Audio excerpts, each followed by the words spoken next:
আজকে যেমন ফাতেমা ম্যাডামের দিনগুলিতে যে ভূমিকা রাখছে, সেই সময় কিন্তু এই রুহুল ইউনুসরাই কিন্তু ব্যাপক ভূমিকা রাখছে। এমনও পরিস্থিতি গেছে যে একটা রুটি 4 জন খায়, দুপুরের খাবারের মতো অর্থনৈতিক অবস্থা আমরা যারা কাজ করছি তাদের অনেকেরই ছিল না। এই অবস্থার মধ্যে দিয়ে একটা রুটি আমরা ভাগ করি 4 জন খেয়েও কিন্তু এই কর্মসূচিগুলি পালন করছি। একটা জায়গাতে শঙ্কিত যে 2006 সালের যে পরিস্থিতি সৃষ্টি হয়েছিল আর যে পরিস্থিতি সৃষ্টিতে যারা ভূমিকা রেখেছিল, আগামী দিনে এই সরকারে যারা এমপি মন্ত্রী হয়েছে তারা যেন আর ওই বিষয়টার পুনরাবৃত্তি না ঘটায়। আর বাস্তবে আমাদের তো আর কিছু করার নেই, মনে করা ছাড়া আর কষ্ট পাওয়া ছাড়া আমাদের করার মতন কোনো কিছু নেই। যারা প্রথম দিন থেকে নামছে তাদের কেউ গুম, কেউ মৃত্যুবরণ করেছে, আর যারা আছে তারা পরিত্যক্ত অবস্থায় আছে। 2001 সালে তারেক রহমানের দক্ষ নেতৃত্বে এবং সঠিক পরিকল্পনার মধ্য দিয়ে ব্যাপক বিজয়ের মধ্য দিয়ে বিএনপি সরকার গঠন করে এবং তারপর থেকেই দেশি বিদেশি ষড়যন্ত্র, তারেক রহমানের বিরুদ্ধে ষড়যন্ত্র শুরু হয়।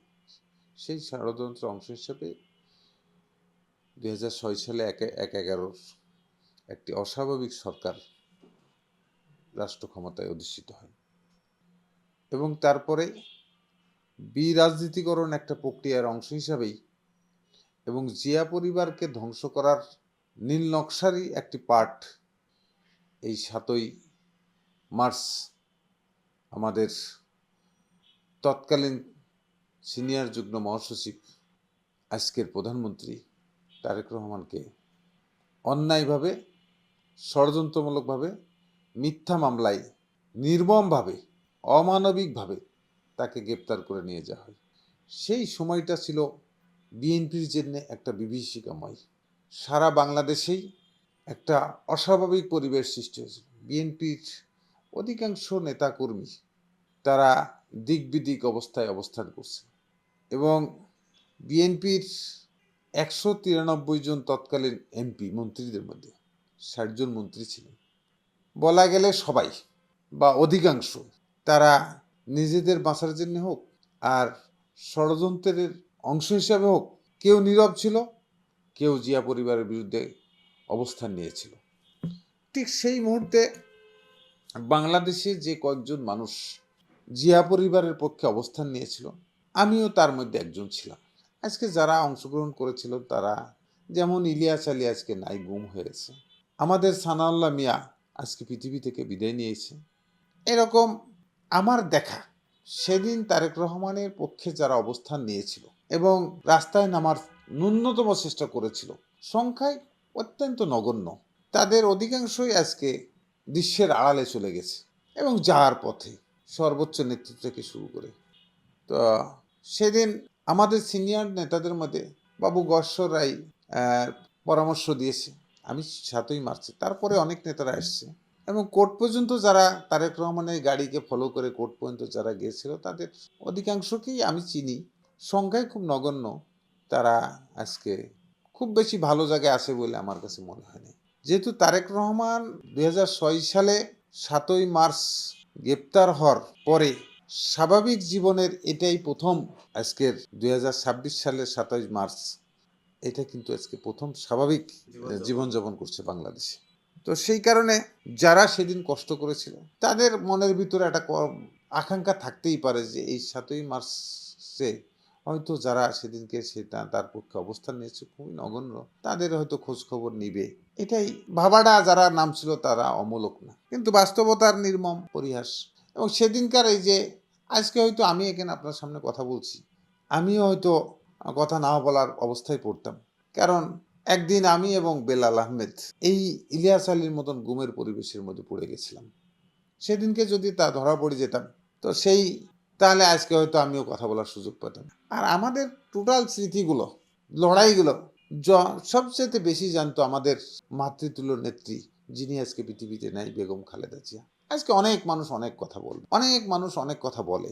এমন দিন গেছে সে সময় যে ম্যাডাম যে ফোনগুলাতে সারা দেশে মানুষের সাথে কথা বলেছে, এই ফোনটা যার টাকায় কিনা সেই মানুষটা অ্যাডভোকেট নেসার আজকে পৃথিবীতে নাই। এই ফোনগুলা কিন্তু আমরা দিয়ে আসছি। সেই সময় এমন একটা দিন গেছে যে ওই ফোনগুলাতে যে ফ্লেক্সি লোড দিতে হবে সেই পরিমাণ টাকা আমাদের কাছে ছিল না। আমরা আমাদের নিজেরা যতটুকু পেরেছি এবং আমাদের নিজেদের বন্ধু-বান্ধবকে বলেছি, তারাও জানতো না ওই টাকাগুলা, ওই ফ্লেক্সি লোডগুলা ওই যে ফোনে যাচ্ছে সেই ফোনটা বেগম খালেদা জিয়া ইউজ করছে। আমরা সাহায্য চাইছি, মানুষ কেউ ৳200 কেউ ৳500 ওই ফোনগুলিতে ফ্লেক্সি লোড দিয়েছে। আজকে যারা এই কাজগুলির সাথে আমাদের সহযোগিতা করেছে প্রত্যক্ষভাবে, ম্যাডামের বাসার যে ইনুস, রুহুল, এরাও আজকে কিন্তু কোথায় আছে আমি জানি না। তখন কিন্তু এই ২টা মানুষই ছিল আমাদের। আজকে যেমন ফাতেমা ম্যাডামের দিনগুলিতে যে ভূমিকা রাখছে, সেই সময় কিন্তু এই রুহুল, ইনুসরাই কিন্তু ব্যাপক ভূমিকা রাখছে এবং এই কাজগুলি করানো হয়েছে। এবং এমনও পরিস্থিতি গেছে যে পরিস্থিতিতে আমরাই ম্যাডামের নীতি নির্ধারক ছিলাম। পরবর্তীতে ধারাবাহিকভাবে অনেক নেতৃবৃন্দ আসছে, অনেকে আমাদের সাথে শরিক হয়েছে। এই ১/১১ এই প্রেক্ষাপটে এমন একটা ভয়াবহ অবস্থা ছিল, সেই সময় দলের গঠনতন্ত্র, দলের প্যাড পর্যন্ত চেয়ারপারসনকে দেওয়া হয় নাই। সেই সময় এই দলের গঠনতন্ত্র সংগ্রহ এবং দলের প্যাড ছাপায়া চেয়ারপারসনকে আমরাই সরবরাহ করছি। এমনকি মান্নান ভূঁইয়া সহ যাদেরকে বহিষ্কার করা হয়েছে, এই বহিষ্কারের এই সিটি টাইপ আমরা করেছি এবং আজকের প্রধানমন্ত্রীর ওয়াইফের বড় বোন বিন্দু আপাকে দিয়ে ম্যাডামের কাছে আমরা পাঠিয়ে দিয়েছিলাম। এটা একটা মানে অনেকগুলি বিষয়ের মধ্যে গেলে এগুলো একটা বিষয়। দেখেন ১/১১ আজকের সেই ভয়াবহ দিনগুলোতে যারা খন্দকার দেলোয়ার একটা সময় আইসি পার্টির মহাসচিবের দায়িত্ব পালন করছে, হান্নান শাহ ভূমিকা রাখছে, তারাও আজকে পৃথিবী থেকে চলে গেছে। তো বাস্তবতার যে বিষয়টা সেটা যে ওই দিনকার ওই লড়াইটা আমরা যারা করেছি, বুঝেই করি আর না বুঝেই করেছিলাম আবেগের জায়গা থেকে।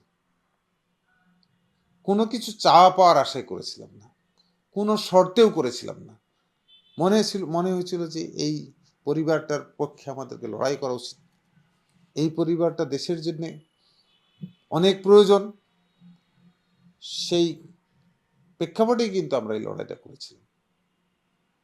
মাঝে মাঝে মনে হয় যে এই লড়াইটা, এখন মনে হয় যে এই লড়াইটা অনর্থকই হয়তোবা করেছি, কিন্তু বাস্তবতায় হয়তোবা এই লড়াইয়ের কারণে দেশের লাভ হয়েছে। কারণ সেদিনকে সেই লড়াইটা যদি আমরা না করতাম, এমন একটা সময়, এমন একটা দিন গেছে, বাস্তব যে অনেক স্মৃতির কথা, সব কথা প্রতিদিনই কিন্তু একটা না একটা ইতিহাস ছিল। একদিন এমন একটা অবস্থায় পড়ছে যে সকাল মনে হলো যে ম্যাডাম, সবাই বলছে ম্যাডাম আজকে মনে দেশ থেকে চলে যাবে। একবার যায় জিয়াউর রহমানের মাজারে, আবার যায় জেল গেটে তারেক রহমানের সাথে দেখা করবে, আবার শুনি যে ভাইয়ের সাথে দেখা করবে, বিভিন্ন জায়গায় দৌড়াদৌড়ি করতে করতে একটা সময় টায়ার্ড হয়ে গেলাম। সন্ধ্যাবেলায় জিয়াউর রহমানের মাজারে বসে ম্যাডামের ফোন করলাম, ম্যাডাম সত্যি কি আপনাকে যেতে হবে? বলছে ওরা তো অনেক চাপ দিচ্ছে। আমি স্বভাবসুলভ ভাষায় ম্যাডামকে বললাম, ম্যাডাম আপনি যদি যেতেই হয়, পৃথিবীর যে প্রান্তেই থাকেন আমরা আপনার সাথে আছি, কিন্তু যাওয়ার আগে তারেক রহমান এবং আরাফাত রহমান কোকোকে আপনি আগে বিদেশে পাঠাবেন, তারপরে আপনার যাবেন। কেন কথা বলছো? যে আপনারা চলে গেলে কিন্তু তাদেরকে দিবে না, তাদেরকে হয়তো এই সরকার হত্যা করে হইবে। ম্যাডাম আমার কথাটা খুব গভীরভাবে অনুধাবন করলো এবং উনি দেখলাম যে শক্ত হয়ে দাঁড়িয়ে গেলেন এবং উনি কিন্তু ধাপে ধাপে আমাদেরকে নিয়ে কিন্তু লড়াইগুলি করেছে। প্রতিটা দিন একটা করে ইতিহাস। ম্যাডামের বাসায় 40 দিন রান্না হয় নাই, গ্যাস লাইন, বিদ্যুৎ লাইন সব কাটা ছিল। প্রথম যে বাজারটা আমরা করেছিলাম, আমি আর বেলালি সেদিনকে দিতে গেছিলাম। এরকম প্রতিটা দিন। সেই সময় এমন লড়াই করেছি যে যারা খালেদা জিয়ার বিরুদ্ধে, তারেক রহমানের বিরুদ্ধে, জিয়া পরিবারের বিরুদ্ধে অবস্থান নিয়েছে, তাদের বাড়িতে আমরা কাফনের কাপড়ও পৌঁছাই দিয়েছি। যুদ্ধটা ছিল অদৃশ্য যে যুদ্ধ, আজকে মনে হচ্ছে ইরাক, ইসরায়েল, আমেরিকার যে যুদ্ধ, আমাদের সেদিনকার যুদ্ধটা ছিল কিন্তু এরকম। আমরা সংখ্যায় খুব কম ছিলাম, কিন্তু আমাদের কৌশল ছিল, রণকৌশল ছিল, এবং আমাদের অ্যাডামেন্ট ছিল, আমাদের কমিটমেন্ট ছিল। সেই কারণে আমরা কিন্তু দিন ডে বাই ডে আমরা উত্তরণ করেছি, এবং প্রতিদিন একটা না একটা পরিস্থিতি আমরা ফেস করে সামনের দিকে এগিয়ে আসছি। আর সেই দিনগুলো আমার কাছে আর একটু বেশি কষ্টকর ছিল, যে কোনো পরিস্থিতির কারণে সেই সময় আমার অর্থনৈতিক অবস্থা এত বেশি খারাপ ছিল যে সেই সময় এমনও দিন গেছে যেখানে দুপুরের খাবার পয়সা আমাদের কাছে থাকেনি। এমনও হয়ে গেছে যে মগবাজার থেকে পল্টন থেকে সেই দেলোয়ার সাহেবের বাসায় নেম ভবনে, শাহজাহান সাহেবের বাসায় নেম ভবনে আমরা পল্টন থেকে অনেক দিন আমাকে হেঁটেও যেতে হয়েছে, এবং অনেক কর্মসূচি। তারপরেও কারো কাছে কিন্তু অর্থনৈতিকভাবে মাথা নত করি নাই। এমন অবস্থা গেছে যে আমরা দেলোয়ার সাহেবের বাসায় আসি অথবা শাহজাহান সাহেবের বাসায়, তখন আমরা বসতাম, ওনারা খেতে যাচ্ছে, আমরা আস্তে করি বাইরে হয়েছে নিচে একটা পাউরুটি কলা খেয়েও আমরা এই কর্মসূচিগুলি পালন করছি। এমনও পরিস্থিতি গেছে যে একটা রুটি 4 জন খায়, দুপুরের খাবারের মতো অর্থনৈতিক অবস্থা আমরা যারা কাজ করছি তাদের অনেকেরই ছিল না। এই অবস্থার মধ্যে দিয়ে একটা রুটি আমরা ভাগ করি 4 জন খেয়েও কিন্তু এই কর্মসূচিগুলি পালন করছি। এত দুরবস্থার মধ্যেও কিন্তু আমরা সেই সময় আমাদের যুদ্ধ থেকে এক চুলো পিছপা হয়নি। রাত্রে বাসায় ফিরেছি, বাসায় খাবারের ব্যবস্থাও নেই, বাসা ভাড়াও সেই সময় আমরা দিতে পারিনি। এমন পরিস্থিতির মধ্যে দিয়ে কিন্তু আমরা এই সংগ্রামগুলি করেছি। সেই কারণে এই সংগ্রামগুলি আমাদের কাছে অত্যন্ত স্মৃতিপটে প্রতিনিয়ত ভাসে। তারপরেও আমরা বিজয়ী হয়েছি, এটাই আমাদের সার্থকতা। আজকে 7ই মার্চ, আজকে স্বাভাবিক উন্মুক্ত আমাদের লড়াইয়ের একটা সফলতা আসছে। সেদিনকে যারা তারেক রহমানকে হত্যা করতে চেয়েছে, সেদিনকে যারা জিয়া পরিবারকে নিশ্চিহ্ন করতে চেয়েছে, সেই জিয়া পরিবারেরই উত্তরসূরি তারেক রহমান আজকে বাংলাদেশের আজকের এই 26 সালের 7ই মার্চ বাংলাদেশের প্রধানমন্ত্রীর চেয়ারে বসে দেশ পরিচালনা করছে। কিন্তু আমার কাছে, আমি একটা কথাই বলবো, যে হয়তো সামনে আর সেই বয়স আমাদের থাকবে না, সেই লড়াই করার বয়স পরিস্থিতি হয়তো আমাদের থাকবে না। কিন্তু 2001 সালের যে বিজয়ের পরে যে অবস্থার সৃষ্টি হয়েছে, ভূমিধস বিজয় হয়েছিল, আজকের 26 সালের কিন্তু সেই ভূমিধস বিজয় পরে যে আমাদের কার্যক্রম যেটা চলছে, তারেক রহমান ব্যক্তিগতভাবে যে কার্যক্রমগুলি করছে সেগুলি অবশ্যই প্রশংসনীয়।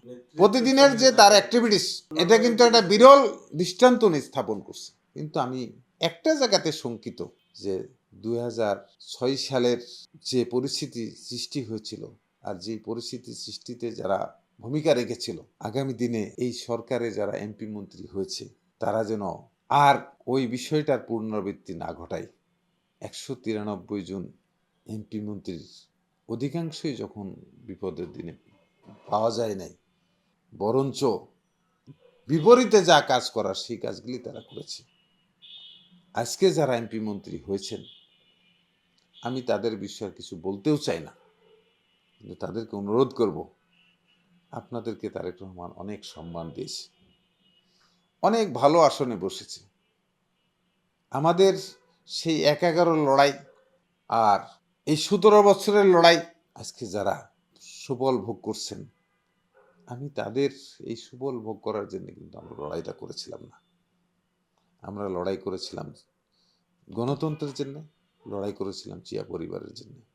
যেহেতু নেতা অনেক ব্যস্ত, সরকার পরিচালনা করছেন, দেশ পরিচালনা করছেন, তবে আমরা আমাদের ক্ষুদ্র কর্মী হিসাবে আমাদের একটাই অনুরোধ থাকবে, আপনি আপনার সূক্ষ্ম দৃষ্টি দিয়ে দেখবেন। কারণ এই 1/11 পরে আপনি একটা ভয়াবহ পরিস্থিতির মধ্যে পড়েছেন, জীবন মরণ সন্ধিক্ষণের মধ্যে থেকেছেন, তারপরে বিদেশ চলে গেছেন। সেখান থেকে আপনি চেষ্টা করেছেন সমস্ত কিছু দেখার, কিন্তু বাস্তবে এই দেশের মধ্যে যে পরিস্থিতিগুলি ছিল সব কিছুই তো হয়তোবা বিভিন্ন কারণে দেখার সুযোগ হয় না।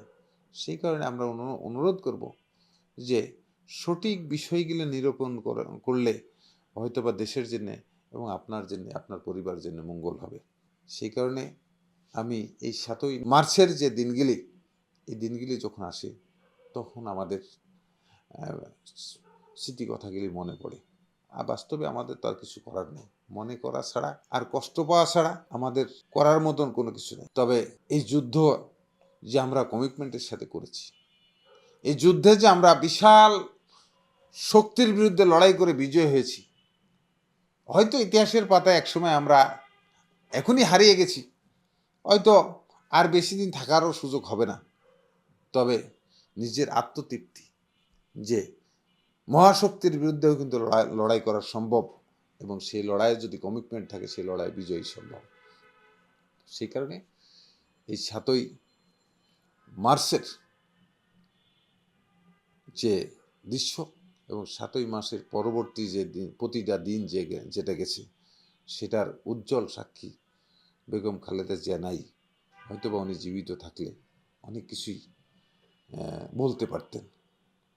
তো কারণ আমি একটা কথাই যেটা বলতে পারি সেটা হচ্ছে যে আমরা প্রথম থেকে বলতে পারবো।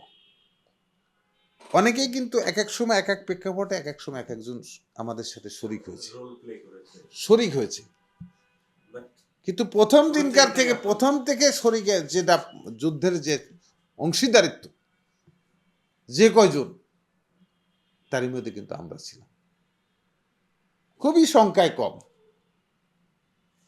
আজকে এদের আমি যেটা দেখছি, এরা যারা প্রথম দিন থেকে নামছে, তাদের কেউ গুম, কেউ মৃত্যুবরণ করেছে,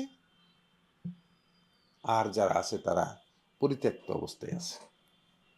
হয়তো বা আপনারা মনে করতে পারেন যে আজকে আমি এই কথাগুলি বলছি, এই কথাগুলা অনেকে মনে করতে পারে যে মনের কষ্টে থেকে বলছি। আসলে বাস্তবে মনের কষ্ট নেই, কারণ কোনো কিছু তো আজকে এত বছর রাজনীতি করেছি যে দল করে যে গাড়ি বাড়ির মালিক হতে হবে, অনেক কিছু পেতে হবে, এই চিন্তা করি আসলে করি না। তখনও কিন্তু মান্নান ভূঁইয়া বিএনপির মহাসচিব ছিল এবং রাষ্ট্রীয় সরকার ছিল। মনে হয়েছে যে এটা অন্যায় হচ্ছে, অন্যায়ের বিরুদ্ধে লড়াই করেছি, লড়াইয়ের নামছি। হয়তো এখনকার দিনে যেটা করেছি সাময়িক আপনার হয়তো মনে করছে যে এটা অনেকে মনে করতে পারে ভুল হয়েছে, কিন্তু আমার কাছে মনে হয়েছে সুদূর প্রসারী জিয়া পরিবারকে রক্ষা করার জন্য, জিয়া পরিবার বিএনপিকে জিয়া পরিবারের কাছে রাখার জন্য আমাদেরকে কোনো না কাউকে শহীদ হয়ে প্রতিবাদ করতে হবে। সেদিনকে যদি ইলিয়াস আলী যদি প্রতিবাদ না করতো, তাহলে ইলিয়াস আলী কিন্তু গুম হতো না। আজকে যারা এই 17 বছরের আন্দোলন সংগ্রামে যারা জীবন দিয়েছে, মারা গেছে, তারা কিন্তু যদি লড়াই না করতো, তাহলে যারা পৃথিবী থেকে চলে গেছে যদি লড়াই না করতো, তাহলে আজকে কিন্তু এই রাষ্ট্র ক্ষমতায় বিএনপি আসতো না, ফ্যাসিবাদের পতন হতো না। কখনো কখনো সাময়িক ভুল মনে হলেও আমার সেই 11 দেখার সৌভাগ্য হয়েছে, সেই 7ই মার্চের ইতিহাস সচক্ষে দেখার ইতিহাস, যে সেদিনকে এই অনেকেই বলেছিলেন, আমি দেখেছি, নিজে কানে শুনেছি, খালেদা জিয়া চেয়ারপারসন, তারেক রহমান সিনিয়র যুগ্ম মহাসচিব, এটাকে তারা পরিবারতন্ত্র বলেছে। আর আজকে 300 জায়গাতে শত শত পরিবারতন্ত্র শুরু হয়েছে। খালেদা জিয়াউর রহমান তো একটা আদর্শের প্রতীক। আজকে এই জিয়াউর রহমান, খালেদা জিয়া, তারেক রহমান থেকে তারা তাদের নিজেদের মতন করে দল তৈরি করতে চায় তাদের নিজের এলাকায়। এইটার বিরুদ্ধে লড়াই আমাদের লড়াইটাই সঠিক আছে। আমরা জিয়া পরিবারের পক্ষে সেদিনও লড়াই করছি, আজকেও লড়াই করতেছি, এবং এই লড়াই আমাদের যখন মনে হবে তখন এই লড়াই অব্যাহত থাকবে।